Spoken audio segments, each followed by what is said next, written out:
KC Laboratory. Sponsored by Emprise Bank. It's the KC Laboratory presented by Emprise Bank. Find a bank that delivers real solutions to help you reach your goals. It's like Jet Chip Wasp. That's championship game type thinking. Emprise Bank, your partner in possible. They're our partner in possible. And I'm so appreciative of them. And special thanks to Emprise Bank, member FDIC, for all they've done for this show. And I'm really lucky to be doing it with my dear pals. First, find him on Twitter at Chief in Carolina. Matthew Lane. Hello, my friend. Happy cut down day.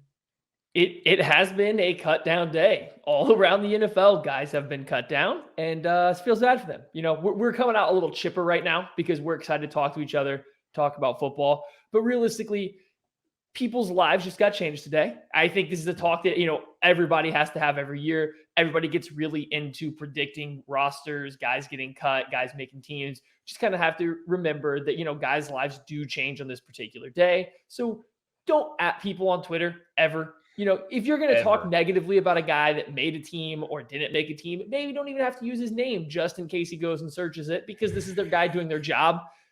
How would you like it if people started tweeting about how bad you are at your job? That would never happen to Craig Stout. He got a rover to Mars. But how would you like it if somebody did that about you, Craig? I'd feel terrible. I really would. I'd feel awful about it. Yeah, no, this sucks. And it further, just proves that we need some sort of secondary league. You got to have something. We got to have something that develops out of this. There are a lot of good football players that are going to be sitting on the sidelines and just waiting all season long, hoping for a call. A lot of dreams died today. So that sucks. But the Chiefs did make some dreams come true with some of their 53-man roster here. And again, this is the initial roster. Let's make sure to stress that this is the initial roster here. There are moves that will occur. There are things that will happen over the next week that will change this roster, its dynamics pretty significantly, honestly. So I do think that we got to keep that in mind. This is not set in stone. There are guys that got cut today that could still very well end up on this roster, but it happens every year, and I think we're talking a little bit about it. Let's just lead off with this right off the bat.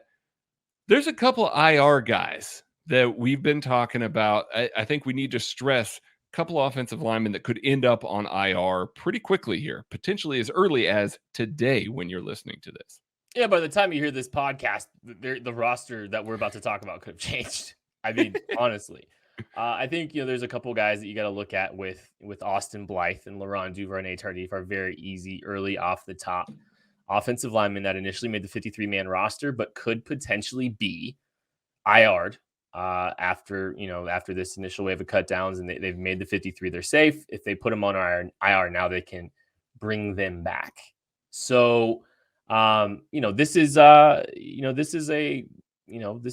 going to be something to monitor for the next 24 hours, 48 hours. I think this is one of the biggest storylines because it's very apparent, because there already is talk about, and we'll just get to Marcus Kemp right off the bat, initially released by the Chiefs, but there is a lot of talk, a lot of buzz that he will be back with this team. He will sign with this team immediately after this wave of cut downs because the Chiefs are going to put somebody on IR. So we know at least one person will be on IR for Marcus Kemp. It could be two, though, and that's where things get interesting. I don't know if it's going to be two. I don't know how they feel, if they feel comfortable about where LDT is at this point, Maddie. What we saw on tape, probably wasn't, where or in camp really wasn't what we're excited about, I don't think, but he's still working back. That's going to be a curious case for me.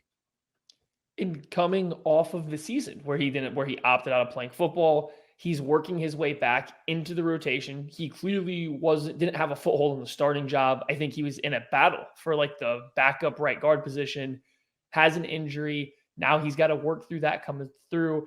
It sounds like he may have been at practice today, but that still doesn't mean the Chiefs might not slide him onto the IR just because you don't know when he's going to be ready. If that's the case, then like Kent said, it's kind of been alluded to that Marcus Kemp is going to be coming right back up. He was a vested veteran, so he doesn't go to waivers. When he was let go, he just immediately becomes a free agent. The Chiefs that way can bring him back before anybody has a chance to pick him up on waivers. So I think everyone's expecting that move. It's just, is it going to be LDT that goes to IR? Is it going to be Austin Blythe, who hasn't been practicing lately, who's missed the last 2 preseason games, that goes to the IR? I would be surprised to see the Chiefs keep 10 offensive linemen throughout, this very next through Wednesday. I would be surprised if they still had 10 offensive linemen on this roster.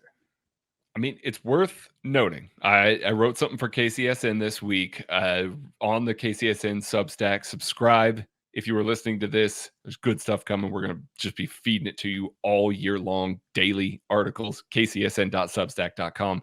But I wrote something this week talking about Andy's trends at various positions, where he's added, where he's cut in the week to follow. And that's really important there, because that 53 man, you have guys on there, you put them on IR, you move guys around. Andy has never kept 10 offensive linemen before today. Today was the very first year in Kansas City that he has kept 10 offensive linemen, and 2 of them might be going on IR. So, I mean, I do think that that's something to pay attention to. He likes to roll with 9, as he adds guys, due to injuries, and as he finds value, sometimes he can go up to 10, but largely likes to live with 9 offensive linemen. It's just worth noting because, like we said, Marcus Kemp seems to be the first man up, and it makes sense. He knows the system. He had a good preseason. Dave Tobe loves him on special teams. He seems like the most logical guy to add to the bottom of the roster here when you do IR a guy. So if they do decide to IR another offensive lineman, I think you got to be looking offensive line to add to get back to that 9 level before the season starts. Yeah, it's going to be a curious case. What happens there with who gets IR'd and how many. I'm fascinated. And just for the record, the Chiefs have kept as many as 11 offensive linemen on their active roster at one point in a season. So they love to keep, like Craig said, they do eventually get to a very deep offensive line roster. Let's just run down some of these positions really quick, and we're not going to talk about all of them. We're not going to spend much time at quarterback, but 2 are on the roster, Patrick Mahomes and Chad Henne, because Patrick Mahomes is inevitable. He's the best player in the world. And really, honestly, we could end the show at that because the Chiefs are going to win the Super Bowl. But we need to talk about some other stuff too, because people get bored with how amazing the best player in the world is. Running back, Clyde Edwards-Helaire, Darrell Williams, Jerick McKinnon, Michael Burton, Darwin Thompson got an early axe. The wide receiver position, I think, is where we need to spend a little bit of time. And this is a very interesting group so far. It's 5 make the initial roster: Tyreek Hill, Mecole Hardman, Demarcus Robinson, Byron Pringle, and look at Daurice Fountain. How about this? A guy that, as far as we could tell, didn't get a single snap with Patrick Mahomes in any preseason game. Really didn't do much to stand out on special teams. But with the second group, my man made a lot of plays. That's a big deal for him. As good of a story as Jody Fortson is, which we'll get to in a second, Daurice Fountain making this football team is a very big story, a very cool story in and of itself, Maddie. Well, listen, he came out of nowhere. He was he got a tryout offer to come to camp, and the Chiefs said, hey, do you want to come run some routes for our quarterbacks because we need guys to catch the ball after they throw it?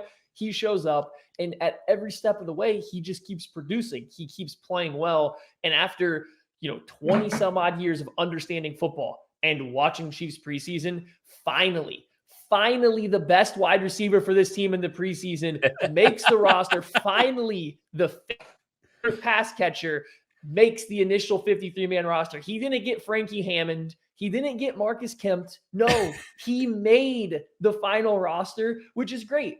I don't know how much he's going to play for the team throughout the year.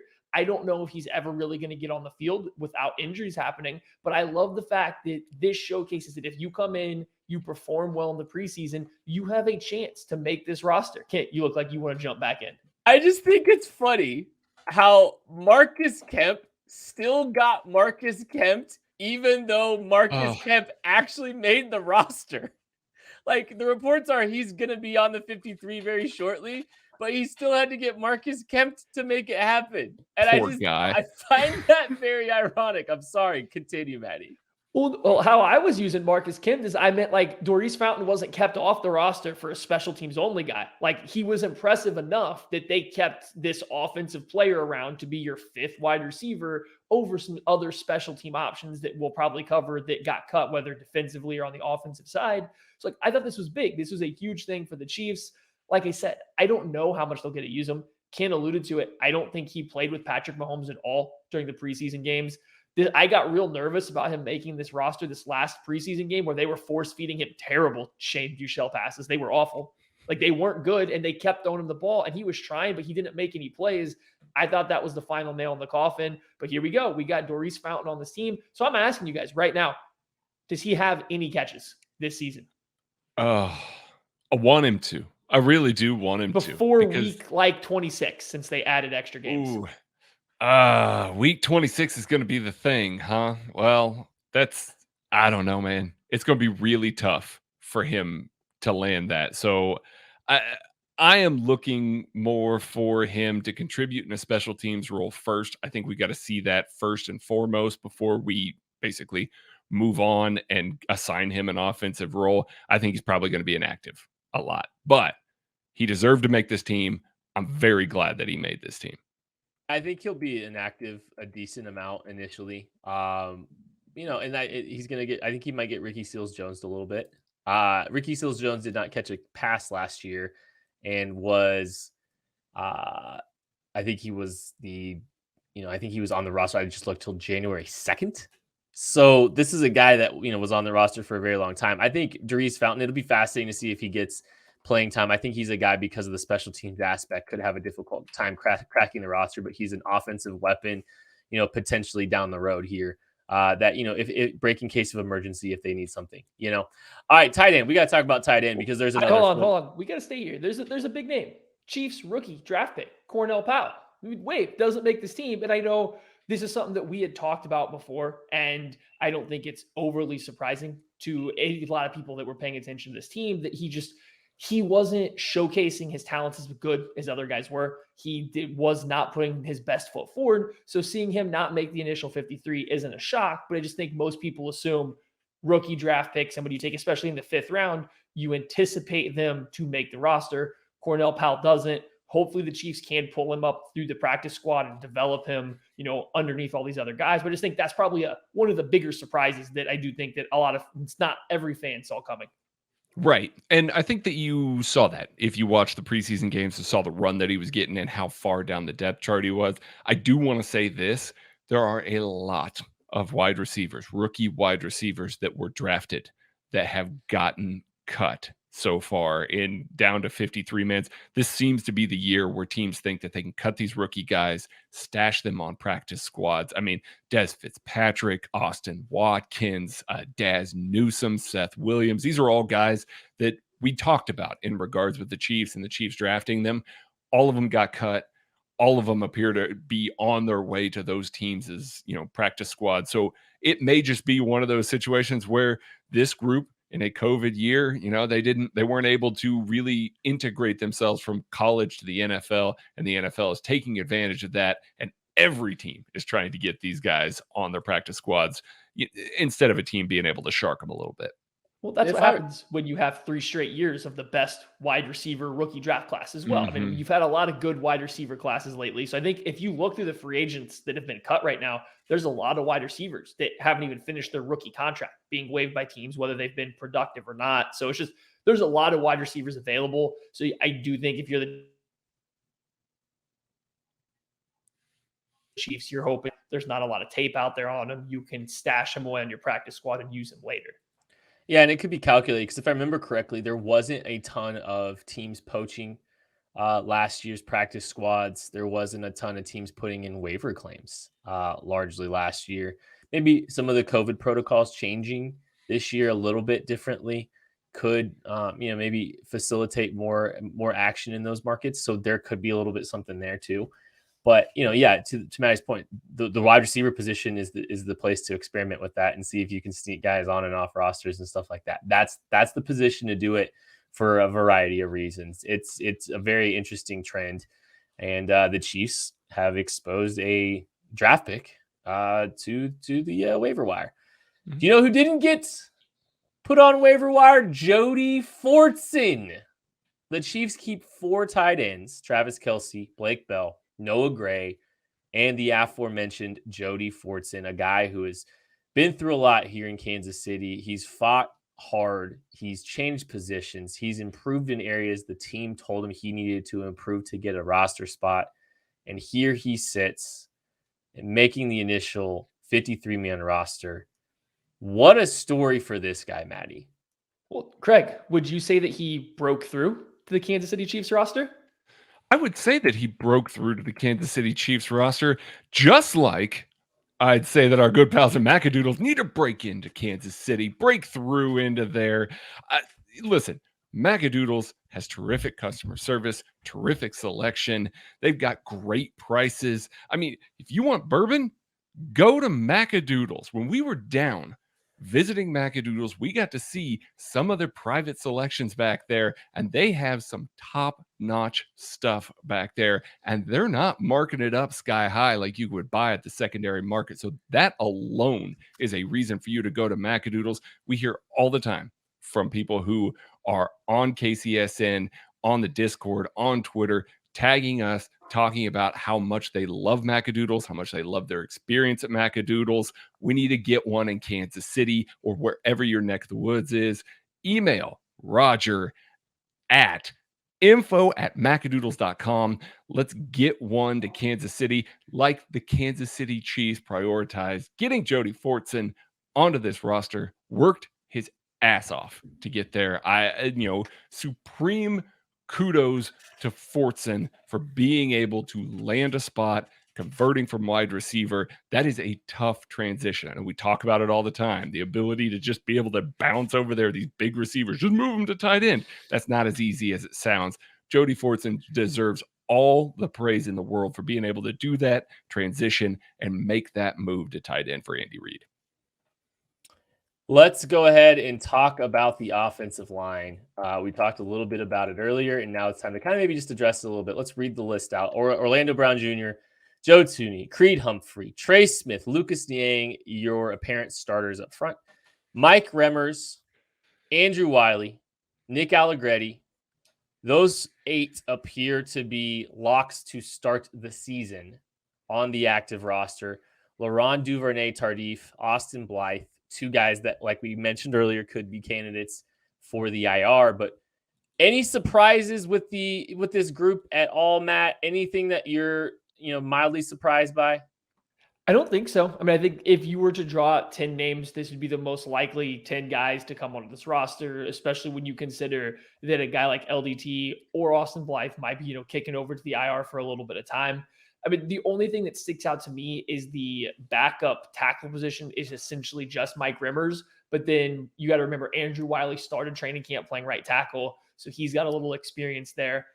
We were talking earlier about if the Chiefs, especially if they were to put LDT and Blythe on the IR, they would probably want to bring up another to get back up to 9 on the active roster. I think Prince Tega Wanago would be the first guy that comes to mind. He doesn't fit in the interior, which if you put Austin Blythe and LDT on the IR, maybe you'd want to lean towards the interior. But just I think having that extra backup tackle, having a 4th guy dedicated that can play offensive tackle just in case stuff happens, he would be the only name I think that they let go. Once they traded Yasir Durant I guess we haven't talked about that yet either. Yeah. The Chiefs traded Yasir Durant to the New England Patriots for a 7th round draft pick. I believe it's the Raiders' 7th round draft pick next season. So Yasir Durant, they signed him as an undrafted free agent. He flashed a little bit as a rookie, was forced into some playing time when he probably wasn't ready, given he had no offseason with the team, really, given the COVID protocols and stuff.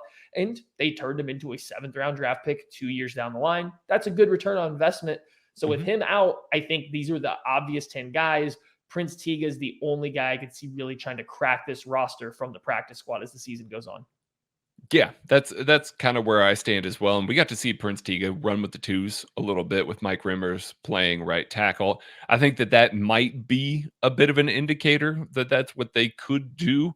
The thing that jumps out about this squad for me is who of these guys would be inactive on game day. Like that's the rough thing. If they've got this full complement of players, typically an offensive lineman or two would be inactive here. It seems obvious, if, Austin Blythe and Laurent Duvernay-Tardif are on IR, it seems obvious that they would, basically inactive a Prince Tega Wanogho, because they can't do that with Nick Allegretti. He would be your backup center. He's basically the only guy that's left that can actually snap the ball. So he's got to be on there. You're not going to put Rimmers inactive. He is your swing tackle in that situation. And then you got Andrew Wiley as well. So, I mean, it's very interesting to me when all these guys are back, when they have their full complement of players, who they are going to keep. Are they going to keep Nick Allegretti on the roster? Are they going to keep Austin Blythe on the roster? Is Larry going to get traded? I mean, there was rumors, the past couple of days that LDT might end up getting traded here. So obviously didn't happen. We'll see how it plays out. The Chiefs will have an abundance of interior offensive linemen, especially after week 6, when Kyle Long is available to come back from the PUP list. So I'm very curious to see who they keep throughout the year. If they need anybody, injuries obviously will change all this, but they might be a guy or a team that could trade a guy near the trade deadline, knowing that they've got an abundance of guys at the spot. Keyword there is abundance. I think this team has done a really good job of maintaining inventory of offensive linemen. That sounds like a very cold statement and a very cold way of putting it. But you look at a team that got decimated last year up front and lost the Super Bowl because of it. You've seen them, they've they've kept Kyle Long out of practice for the entirety of training camp. He's PUP eligible now. So they're going to have a guy that they might be able to have for the second half of the season if need be. Maybe they're IRing as many as 2 offensive linemen with an LDT with an Austin Blythe. Those are 2 guys that they're going to have some flexibility to pull off of IR, strategically if they need it. So they've got, I think, some inventory here up front. And, they've found ways to pad their stats a little bit here. I think pad their numbers here a little bit. And that's a good thing for how they're managing the roster. There's a lot of players that they might be able to pull from throughout the year. And I think that's really good. Defensive line, they only kept 9. They only kept 9 defensive linemen: Frank Clark, Chris Jones, Mike Dana, Alex Okafor, Josh Kando, Derek Nottie, Jaron Reed, Tershawn Wharton, Colin Saunders. A little light compared to what we're used to up front, Craig. Yeah, this is actually the lowest number of defensive linemen that Steve Spagnuolo has kept since he's been in Kansas City. I was a little confused. I thought that we might see another defensive end. I thought that Tim Ward had maybe done enough to make this roster. He ends up getting the axe. Obviously, Joshua Kando stays on this roster. High upside player. Makes all the sense in the world why the Chiefs would keep him on the active roster, even if he's not going to be game day active every week. We'll see. He needs to right now because they only have a handful of defensive ends. I am looking at this group, though, and I'm wondering, is there a defensive tackle coming? Is there going to be a move to add another guy to the mix here? We've got Derek Nottie. We've got Jaron Reed. We've got Turk Wharton. We've got Colin Saunders. Steve Spagnuolo has preferred to keep 5 interior defensive linemen on his roster. That's what he would like to do. He likes swapping those guys wholesale, and some of those guys are more dime rushers than they happen to be, true run-stopping guys on the interior. So I'm actually keeping an eye on this position as maybe a waiver wire pickup over the next week. We might see a guy added to this group, Maddie. It's really odd to me. We're just wanting to go back to Tim Ward. I think he's a guy that might not make it to the practice squad. There's a guy who has enough preseason tape now that teams might know what he is. They can see the developmental arc that he's shown from when he's got into the league to where he's at now. He's a guy, like, if I were to pick one person off this that got waived by the Chiefs that I don't think is going to make it to the practice squad, he'd probably be the number one choice because I think you can see where he's at and you can see how he's been getting better. So I found that move really intriguing. And then to Craig's point, this defensive line players, when you have Derek Nottie dealing with injuries, you have Frank Clark dealing with injuries, Alex Okafor has had a history of injuries, Joshua Kando is a very raw rookie that hasn't developed a ton of his technique so far. There is definitely a need for a guy that can not only come in and just be a body, but potentially have to play significant snaps That's another thing that caught me off guard. When I saw Damoni Harris was let go and then Taco Charlton was cut earlier in the offseason, I was almost certain that Tim Ward was making this roster. And then to see only 9 guys with nobody there definitely took me by surprise. I think the one thing the Chiefs have going for them, Chris Jones, Mike Dana, even Alex Okafor a little bit, all have some experience playing outside and inside. There you can kind of cover up some of your lack of defensive tackles when they normally would keep 5. It's just, given the injury history of this team, I feel like 9 is really light. And I'm with Craig. This seems like a very obvious position they might be trying to target to pull somebody that got waived from another team. Just real quick, before you jump in, Kent, I think that speaks to the health of Frank Clark. This team's not going this light if Frank Clark is not probably going to be ready and available on week 1. That's a good point. I was just going to say Tim Ward is a guy that kind of went through the, basically got a redshirt year in the NFL. It's a guy that they kind of strategically held off. I believe he spent the entire season on PUP list on the PUP list, along with a guy we're going to talk about here in a second, Darius Harris. But that's a guy that kind of went through that process. They have Malik Herring, I believe, kind of going through that redshirt process, another defensive lineman. So they're kind of hoping for something that come out of that next year. Tim Ward, you're right. It would be fascinating to see. Tim Ward could be a guy that comes back rather quickly. At least on tape, there's a lot to like there. We don't know a lot about, everything there, in between games and all that stuff or at practice anymore because fans haven't seen practice for a couple weeks. So, you never know. So, that's going to be interesting to watch with him because he was kind of a surprise, and them only keeping 9 defensive linemen initially was also kind of a surprise as well. I'm with you. It does seem a little bit light. But speaking of those guys that, wound up on the PUP list, Darius Harris is on the active roster initially with one of the 6 linebackers. Anthony Hitchens, Willie Gay, Nick Bolton, and Ben Neiman are no surprises. Darius Harris, I don't think, was too big of a surprise, but adding a 6th linebacker into the mix, and that 6th quote-unquote linebacker being Dorian O'Daniel, special teams ace, has found his way on the roster yet again. If there is, we got to come up with nepotism, but Dave Tobe. Like how do we define neptopism? I don't know, but Dave Tobe is just able to keep guys' careers alive. Dorian O'Daniel is been reduced to a special teams only player. There is no linebacker. Like, he's a linebacker in linebacker name only. And here we go, making the initial 53-man roster as a special teams only player. Yeah. I'm not surprised by this by any means. Don't get me wrong. I'm really not, because this is kind of the MO for Dave Tobe. We've talked about it for years now. He gets a lot of say in the end of this roster. And I know that frustrates some people more than others, but frankly, it is a situation where he gets to keep some of these guys on the roster. Now, that's not to say that Dorian O'Daniel isn't an excellent special teamer, because he is. It's what he's best at. And I think it's very important that you have your backup linebackers be able to play special teams well. The problem with that is that Dorian O'Daniel, to date, and that could change, but to date, hasn't been a guy that's really factored in on defense. Like, he's getting a small handful of snaps in very specific situations. He tried to put on a little more weight last year. It looks like he took a little bit of that off this year, and he looks faster. Again, flashes on special teams, definitely. But I don't think that this is a situation where they are keeping Dorian O'Daniel because of a Willie Gay toe injury that was announced by Andy Reid today. I don't think it's got anything to do with that, because Dorian O'Daniel, frankly, just doesn't really play linebacker for Steve Spagnuolo, and didn't really for Bob Sutton either. But I don't think that that's the reason behind them keeping it. Darius Harris is a Mike linebacker that's also going to play special teams.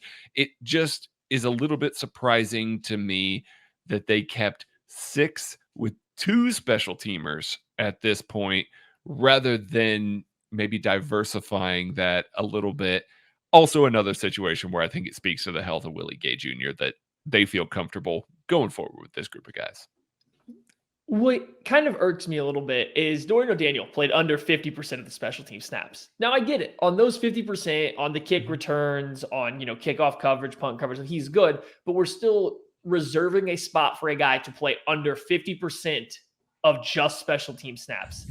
That's crazy to me. We're going to get to him in a little bit, but Armani Watts at least plays almost every single special team snap in the entire game. Marcus Kemp, when he is on the roster, plays nearly every special team snap that he can.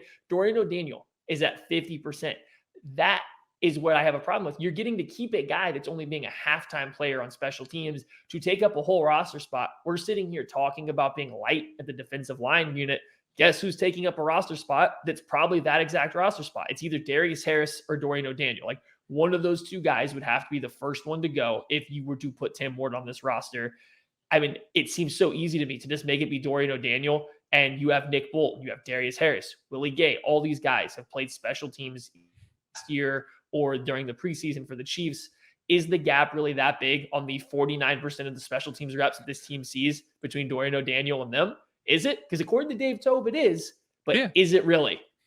Hey, Maddie, I just because of there's some aggregation that could happen that could bring some of these numbers down on special teams, like if they count some games that he missed or something like that. It does appear that Dorian O'Daniel did actually play around 80% of the snaps from week 1 to week 10, and then got hurt, I believe, in week 11 or week 12 against Tampa, and then was on injured reserve for 5 games, so that can bring down his averages. It doesn't defeat your point, but I just for clarity, it's the special team snaps, but that's it, because I'm looking at his defensive snaps, and it's 9 last year. Look at his defensive snaps the year before. Oh no, he almost 6. doubled it. Yeah, I mean, it's like almost doubled. It's absurd. I mean, the man has played minimally. He's played 15 snaps, and he played 21 snaps in the last week of 2018, 16 in the last week on defense in week 15 of his rookie year. It's just wild. This man has no defensive value to this point in his career.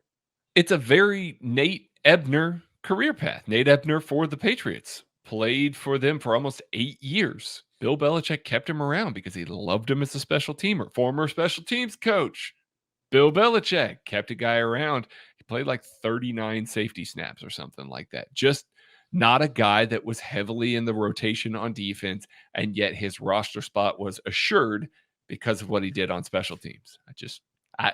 That's what it appears Dorian O'Daniel's spot on this team is right now.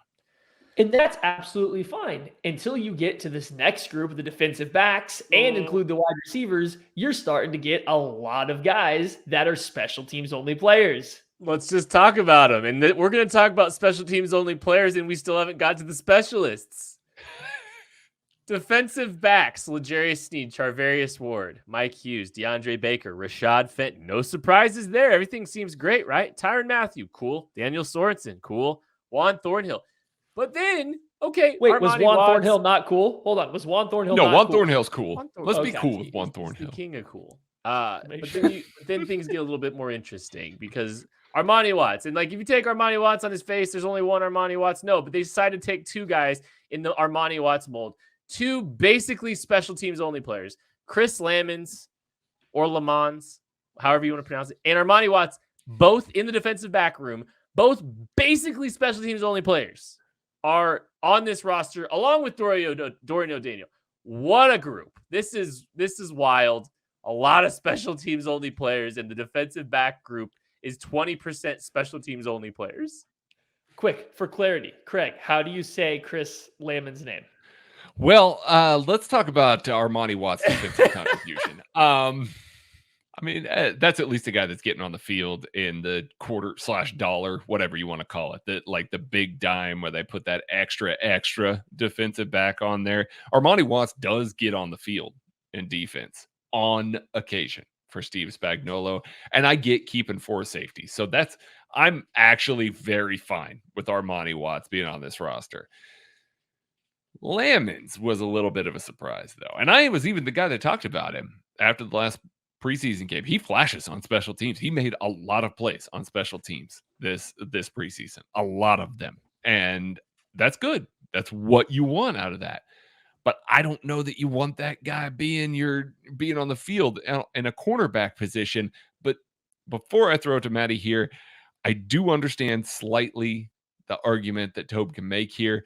If we get to the point where Chris Lamons is on the field as a cornerback, man, you're pretty much screwed as it is. So give me the guy that can actually play special teams and have an impact on special teams. So I'll say that one positive thing about this move. Maddie, go ahead, buddy. Well, and I am sure that is the rationale. I'm sure that's the rationale when you get to your 5th or 6th wide receiver, when you're talking about your 9th or 10th offensive lineman, 6th, so on and so forth. Like, that's definitely the rationale that any coaching staff or any front office would have when they're going through this stuff. So from that aspect, Chris Lamons makes sense. He's essentially playing directly in Antonio Hamilton's role of last year, who was arguably the Chiefs' best special teamer last year, played a ton of reps. He made a lot of big plays. So you're essentially replacing him 1 for 1. My only qualm is this year. We spent all offseason, us three and all of KCSN, Chiefs Kingdom as a whole, spent all this time talking about how this is the deepest team the Chiefs have ever had, how this is the most talented team they've ever had top to bottom.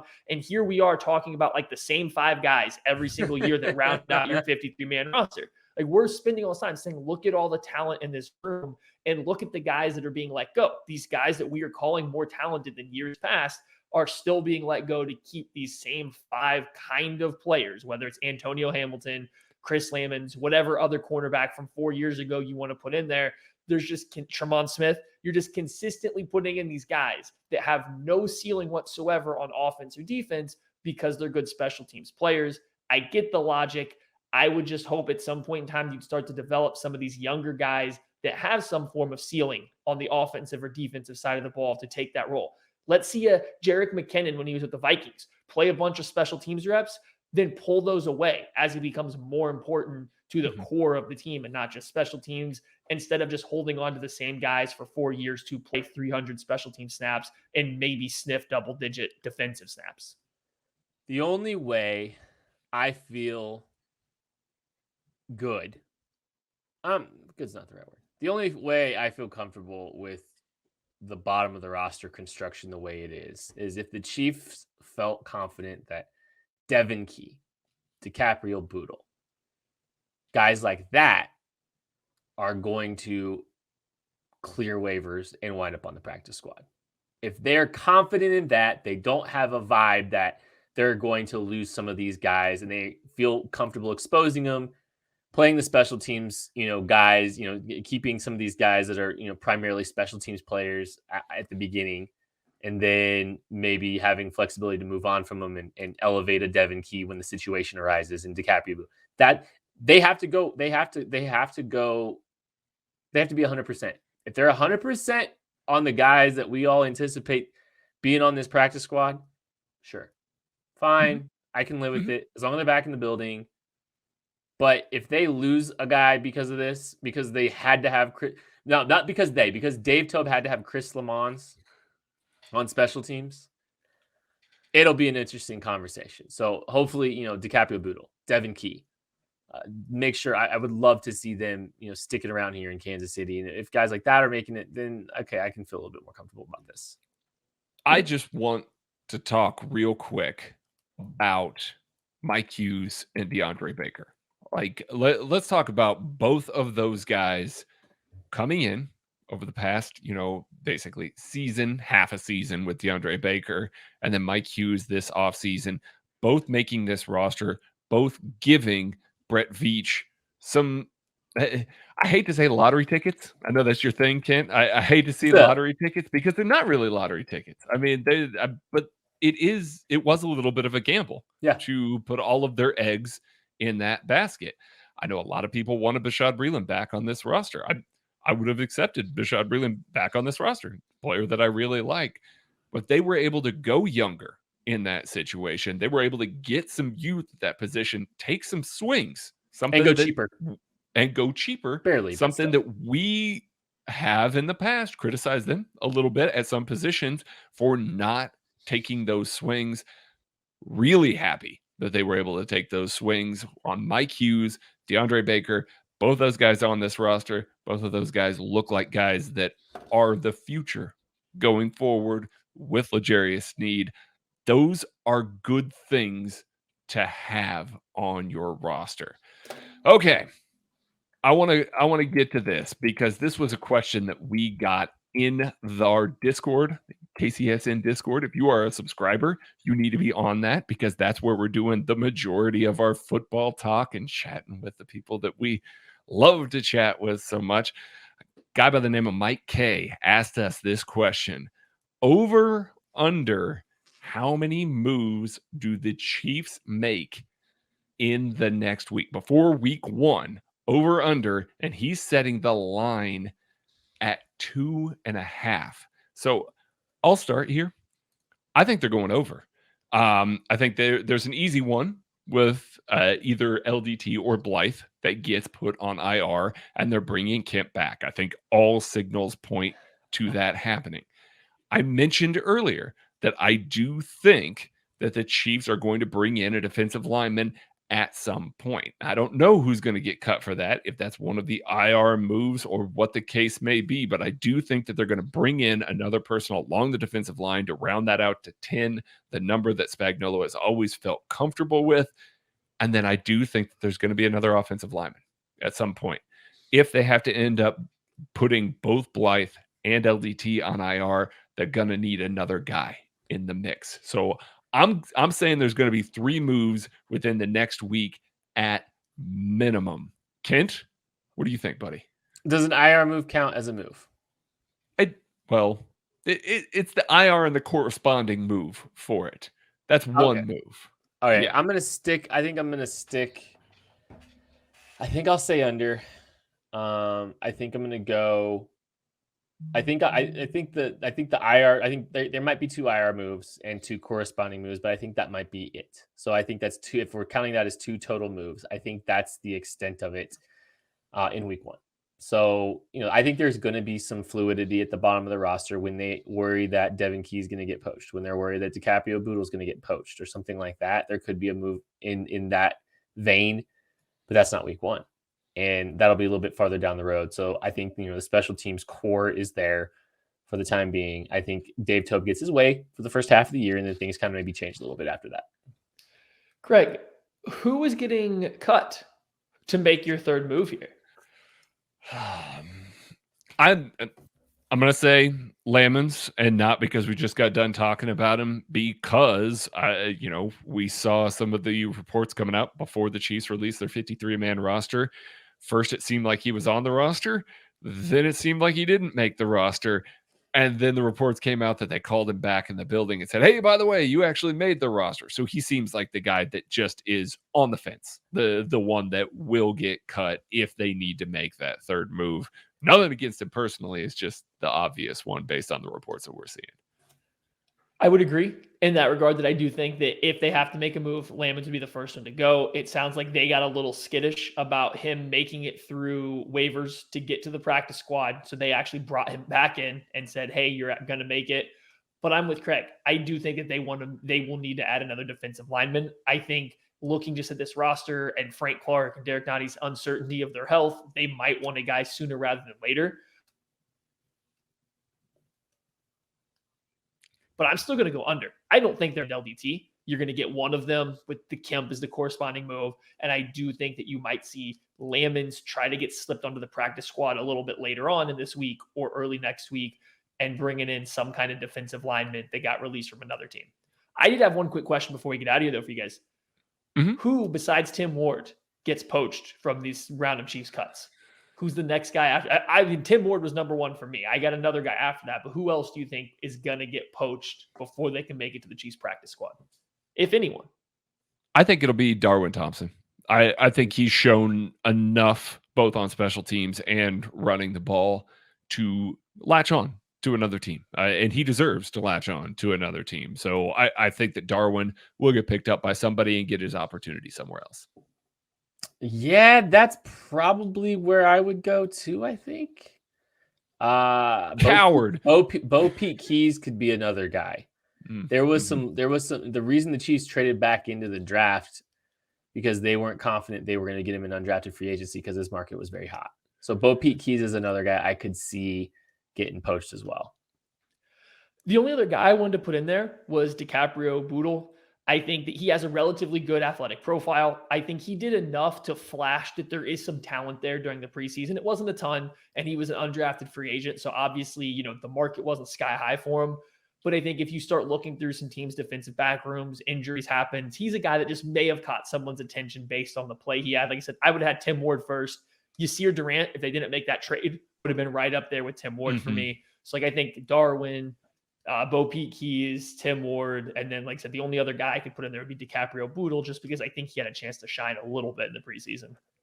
If somebody poaches DiCaprio Bootle, Chiefs, go get me Rashad Wildgoose. Thanks. Ooh. The only other name I'll throw out there too, Cornell Powell, but the truth of the matter is a bunch of teams passed on Cornell Powell basically almost through the entirety of the draft. So, we got excited about him, the potential of him. We liked him. And he really didn't do much with his opportunity. He hasn't done much he's not done anything between the draft and now to really change his stock. Probably made it worse, if we're being candid. This window here, he hasn't done anything to improve it. He's actually probably done some things to hurt it. Just because not standing out in any real capacity in the opportunities that these teams have been able to see him. That's tricky. So I will say Cornell Powell, be interesting to see where he winds up, if he winds up anywhere, if a team values him enough to put a claim in and put him on the active roster. I'm not optimistic about that because he barely got drafted. And that's that's the truth of the matter. So, and every team had one more thing too. Does anybody besides Rashad Wildgoose, does anybody have a guy waived that they would like to see? Yeah. My man, Craig Island is just sitting right there, you guys. Listen, he can come play offensive line for me anytime Greg Island ends up on this team. You're going to see me do some uncomfortable things on this YouTube channel. So just giving you guys a heads up. Speaking of uncomfortable, it's time to go. That's going to do it for the KC Laboratory. Thank you so much for listening. Thank you to everybody but Craig for that awkward exchange. We love you. We appreciate you. Shout out to Emprise Bank for all they've done. We'll catch you later.